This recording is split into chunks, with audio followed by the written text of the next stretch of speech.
Nossa, mas você não acha que você já passou da idade? Sabe? Ai, sei lá. Eu acho ele muito jovem. Acho que ele não consegue dar conta, não. Uma mulher como ela, na idade que ela tem, se colocando nesse tipo de situação. Você, assim como eu, já ouviu e já usou esse tipo de expressão para falar com alguém. O nome disso é etarismo e a gente vai falar sobre isso no vídeo de hoje.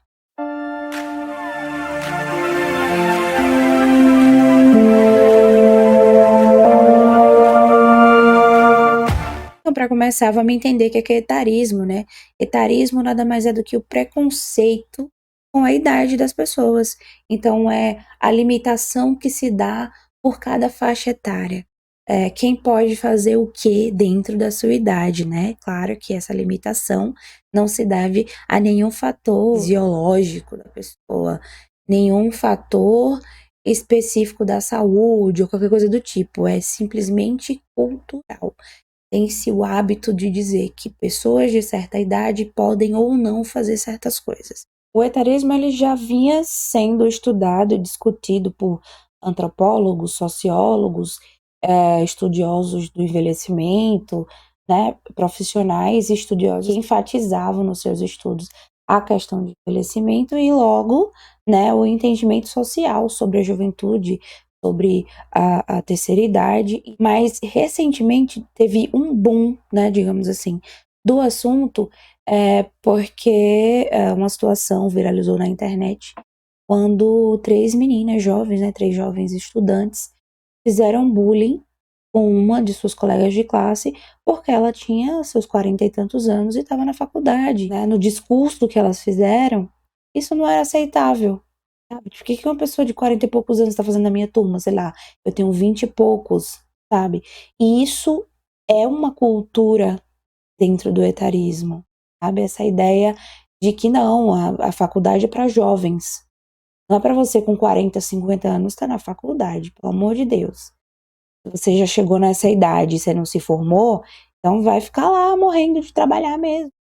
Para que você vai se formar? O etarismo ele entra nessa questão da limitação.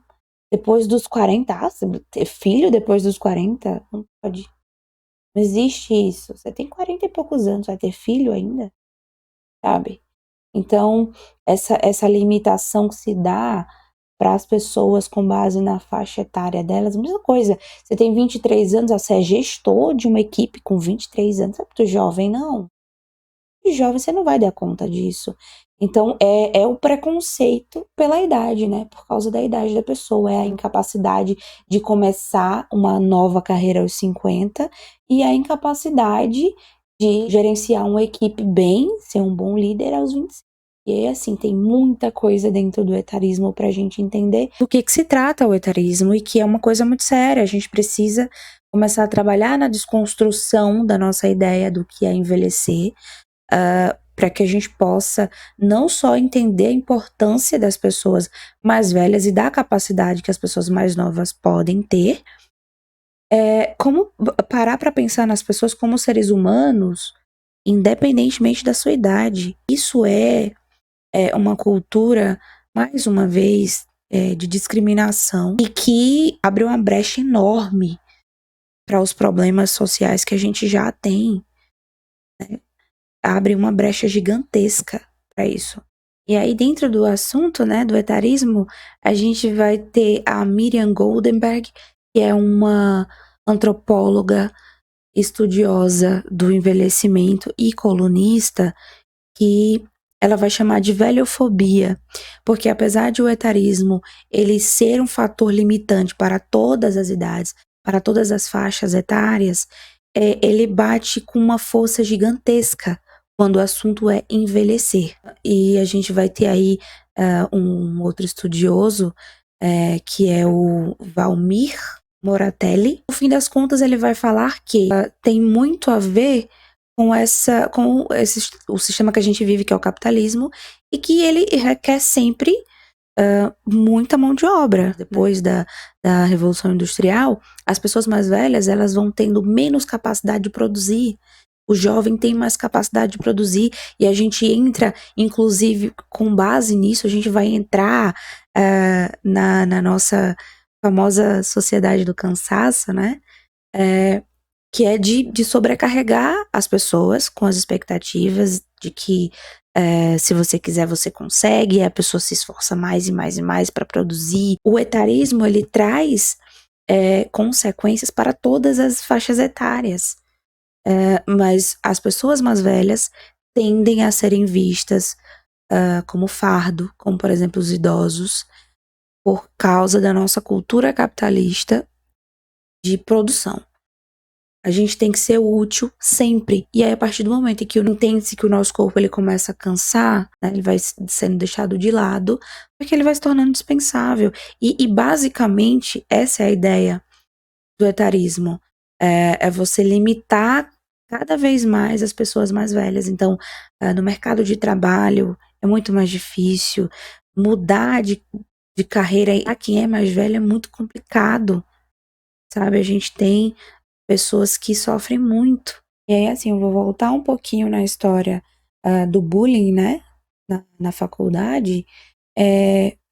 Qual que é o entendimento, né? Nós vivemos numa sociedade em que não é o mais comum, principalmente para quem está na classe baixa, né? Não é comum, o mais comum você sair do ensino médio e ir para a faculdade. Essa é uma realidade que eu poderia dizer, né? Que assim a gente pode pensar de privilégio. De quem tem esse privilégio? Esse pessoal de classe média alta, que é muito comum terminar o ensino médio, já pensar na faculdade, já pensar no ensino superior, talvez que faz sentido elas realmente acharem que aquela mulher não deveria estar ali. Mas, especialmente por ser uma mulher, né, a gente tem que lembrar disso também, o etarismo, ele age e ele interfere de maneiras muito diferentes na vida de homens e de mulheres. E aí, vamos imaginar como é que foi a vida dessa mulher. Porque a maioria das pessoas não vão para a faculdade depois do ensino médio, elas vão trabalhar para poder pensar em pagar uma faculdade. Essa é a realidade. Quem consegue fazer isso sinta-se privilegiado. E o sistema, venhamos e convenhamos, não tem a menor vontade que isso mude, né? Afinal de contas, a gente quer isso mesmo, massa de manobra. É por isso que a gente deixa as pessoas onde elas estão, sem privilégio algum, sem mudança de vida. E aí onde o etarismo e muitos outros preconceitos se instalam e permanecem. Então, assim, tem muitos fatores que colaboram para que aquela mulher não tenha conseguido ir antes para a faculdade. E aí a gente vai lembrar sobre maternidade, sobre casamento, enfim, inúmeras coisas que podem ter acontecido na vida dela e que só naquele momento ela conseguiu um tempo para realizar o sonho de estudar, de ir para a faculdade, de ter uma profissão, de ter uma formação. Eu trouxe aqui uma citação do Esni Soares, que é um pesquisador do Núcleo de Psicologia da USP, e ele vai falar sobre como é que se construiu, né? Como é que é a ideia da sociedade, especialmente a sociedade brasileira, sobre o etarismo. E ele vai falar basicamente que o etarismo ele está ligado especialmente à ideia de que o envelhecimento traz uma perda, um prejuízo para a pessoa.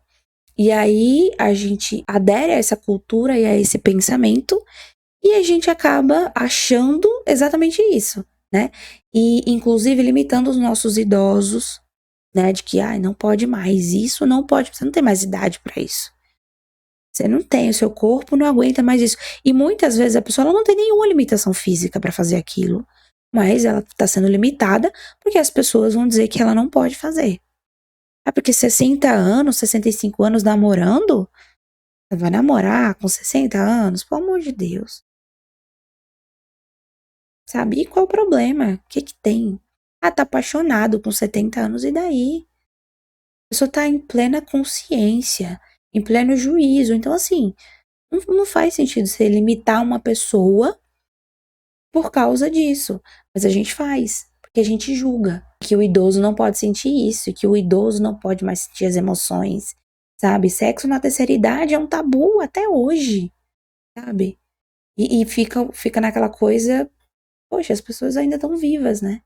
Elas precisam viver tudo que tem para viver até que seus dias se findem, né? O que acontece quando a gente cresce numa sociedade enxerga a velhice como um problema, como uma perda, como um prejuízo. A gente vai ter uma mentalidade de não aceitação da velhice. A gente vai falar de mais uma brecha que a gente abre, que é para, por exemplo, os procedimentos estéticos exageradíssimos que colocam em risco a saúde e fazem com que as pessoas não se aceitem, não aceitem a sua idade, não consigam aceitar as mudanças do seu corpo, e isso, inclusive, atrapalha a saúde muitas vezes, porque você não quer aceitar que o teu corpo tem uma determinada limitação, que a idade já trouxe, né, que o tempo trouxe para você, e aí entra na questão de saúde, e assim, abre muitas brechinhas, inclusive, num dos vídeos que eu assisti como referência para criar esse conteúdo, o vídeo da Nathalie Neri, ela vai dar uma referência de um podcast, que é o Mamilos, no episódio de Maturidade 2.0. Muito interessante, eu vou deixar o link na descrição aqui desse vídeo, que vai entrar muito mais dentro desse assunto que eu acabei de citar aqui. Vai ser discutido, né, essa questão de estética, de até onde o etarismo entra, né, como um fator de que as mulheres não querem envelhecer e por que as mulheres não podem envelhecer, né? Inclusive, pensar, por exemplo, voltando lá naquele assunto de que homens e mulheres eles sofrem com o etarismo de maneiras diferentes, né? E a gente, um exemplo claríssimo disso é que as mulheres não podem ter o cabelo grisalho, porque é um sinal de velhice, muitas vezes ligado ao descuido, né? E quando é um processo natural do corpo, deveria ser aceito, né? Mas não é. E os homens são muito mais aceitos, é uma coisa, nossa, maturidade, experiência do homem, é um ponto interessantíssimo, inclusive que abre espaço aí para uma reflexão, né?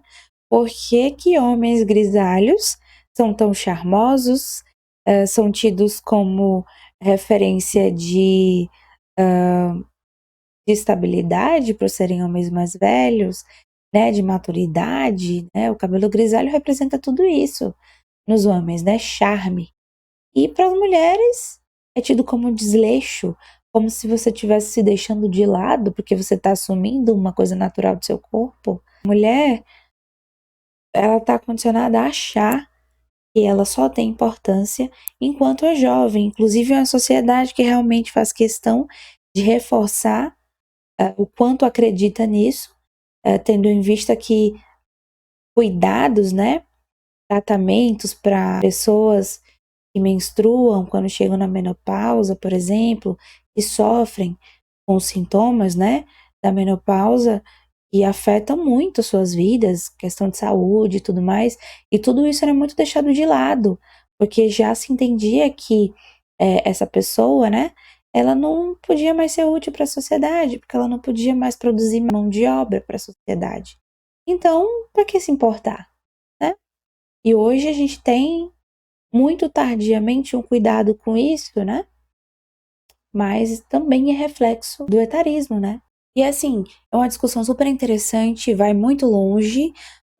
Esse tema é um tema muito complexo, tem muita coisa, porque assim como todos os temas que dizem respeito à cultura e sociedade, né? Abrange muita coisa, tem muitos estudiosos na área falando sobre, conversando sobre isso, muitos estudos. Não era um tema muito visto, a gente não ouvia falar sobre muita coisa, mas já tem muitas matérias interessantes sobre, muitos estudos interessantes sobre, inclusive de estudiosos brasileiros, e que explicam demais a importância da gente combater o etarismo, da gente entender a nossa sociedade, perceber o quanto que às vezes a gente se coloca em situações muito desgastantes para nossa mente, para o nosso corpo, para nossa alma, em função da nossa cultura social.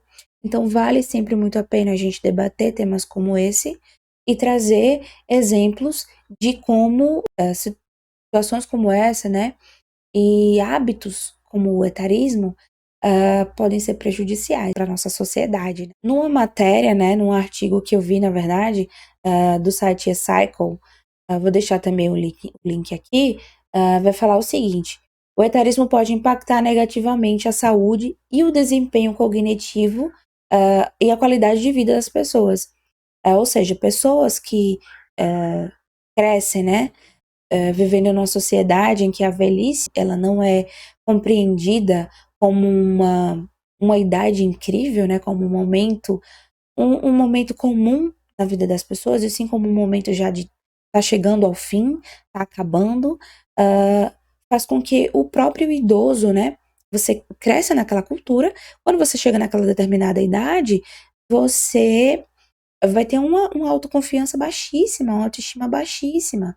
Então, é um problema que realmente interfere na questão cognitiva, pode fazer com que a pessoa tenha mais facilidade de certas doenças, pelo fato realmente de se sentir como alguém excluído, como alguém que já passou do tempo, tá ali só esperando o momento da partida. Muitas pessoas realmente se sentem assim. E isso se deve ao nosso hábito de não entender que a velhice é um processo natural e de não aceitar, não perceber a velhice como um momento que pode ser tão incrível quanto qualquer outro, ou pode ser problemático também, como qualquer outro momento da nossa vida. Nem todo mundo que é jovem é saudável, e nem todo mundo que é idoso tá morrendo, né? Então, a gente vive hoje um momento em que isso é muito claro. Quantos e quantos jovens nós temos hoje que estão tendo aí doenças em função da vida que tem, da correria que é, sabe? Tudo muito apressado, tudo para ontem, a correria para chegar no sucesso até os 30, para construir um império até os 30, para se tornar um empresário até os 30, para passar em 3 concursos até os 30, para ser uma mãe e esposa e bem casada e bonita e arrumada e ganhando bem até os 30. Então, assim, a gente vive numa correria que faz com que a gente esteja propício a desenvolver doenças que antigamente eram doenças do tempo, doença da idade, que ia chegando conforme o seu corpo ia se desgastando por viver e não por criar uma expectativa irreal de realização de sucesso. Simplesmente porque a sociedade impõe que você tem que, enfim, você tem que produzir. Então você tem que sonhar. E essa produtividade exacerbada é o sucesso, e vai te levar ao sucesso, né? E essa sociedade do cansaço que é tão reforçada pelas redes sociais. E aí, mais uma vez, vou citar o Esni aqui, né? Que ele é o pesquisador do Núcleo de Psicologia da USP, e ele vai falar sobre essa padronização que as redes sociais trazem, né? E ele vai dizer que a mídia supervisiona a juventude, né? E se compra aquilo como uma verdade. É o que está em tendência. Você vai achar que é para você viver daquele jeito. E aí, concluindo aqui o pensamento do Esni, ele vai dizer, como consequência, os idosos vão sendo colocados para escanteio, e a impressão que se tem é que o idoso é improdutivo, alguém que não contribui com uma sociedade tão dinâmica quanto a nossa. Ou seja, nós estamos aceleradíssimos, né? As pessoas mais velhas que vêm de uma outra geração não estão assim tão aceleradas quanto nós, e eles acabam ficando de escanteio, ficando de lado, simplesmente porque a nossa sociedade decidiu ser muito apressada. Tão apressada que tudo é 1 minuto, né? A gente acelera os vídeos do YouTube, a gente vê uma história inteira em 1 minuto, cortes, né? De filmes, de conteúdos, que é rápido. A gente não quer mais sentar para ler, a gente não quer mais sentar para assistir, né? A gente prefere assim, apressado mesmo, que dá para ver mais coisa. E a gente vai consumindo uma porrada de informações, e aí as pessoas mais velhas que estão acostumadas em um outro ritmo vão sendo deixadas de lado, porque são pessoas que deixam de exercer dignidade de vida em prol de uma sociedade cada vez mais consumista e que precisa empurrar opções de consumo para os públicos a todo momento. E a gente abre mão de pessoas para viver todo esse caos. Como eu disse no início do vídeo, a gente falou mais como o etarismo interfere na questão de pessoas mais velhas, porque é muito mais comum. Existem também situações, claro, né, em que pessoas jovens são descredibilizadas, existe uma disparidade, inclusive salarial, entre as pessoas. Na questão de gênero, a gente já sabe. E quando existe a questão de etarismo também, porque as pessoas mais jovens, elas tendem, por exemplo, a ganhar menos, porque as pessoas alegam que elas têm menos experiência e tudo mais. E quando não é exatamente isso, é mais uma questão de etarismo mesmo, porque a pessoa ela pode ter a mesma capacidade que alguém que é mais velho, sabe? Mas ela não vai receber o mesmo salário porque ela é muito jovem. E inclusive na questão de respeito mesmo. Muitas pessoas mais jovens que são gestores, gerentes, né, pessoas que precisam trabalhar com gerenciamento de pessoas, elas acabam sendo descredibilizadas por causa da idade. Em contrapartida, as pessoas muito mais velhas não podem mudar de profissão, mudar de cargo com tanta facilidade assim, porque nem todo cargo ele vai se adequar por causa da idade, de entender-se que quanto mais velha a pessoa, menos capacidade de produzir ela tem. Então, existe, né, esses dois fatores aí que interferem e fazem com que pessoas muito jovens ou muito mais velhas sejam descredibilizadas e se tornem opções para depois. Como, por exemplo, se a gente está falando de uma empresa que trabalha com tecnologia, a gente vai pensar duas vezes antes de colocar ali uma pessoa mais velha, porque talvez uma pessoa mais jovem tenha mais acesso às tecnologias, tenha mais familiaridade, né? E aí é mais fácil para aquela pessoa. É também uma questão de não ter que perder tempo orientando uma pessoa mais velha. Já coloca uma pessoa jovem que entende do negócio, porque já tá pronto. Uma coisa super interessante também, que é super comum e a gente muitas vezes nem percebe, mas a gente faz muito isso também, é julgar o comportamento do outro com base na sua idade, como se o fato de a pessoa ter uma certa idade fizesse com que ela fosse imediatamente detentora de toda a sabedoria do mundo. Ah, essa pessoa tem essa idade, ela não deveria ter esse comportamento.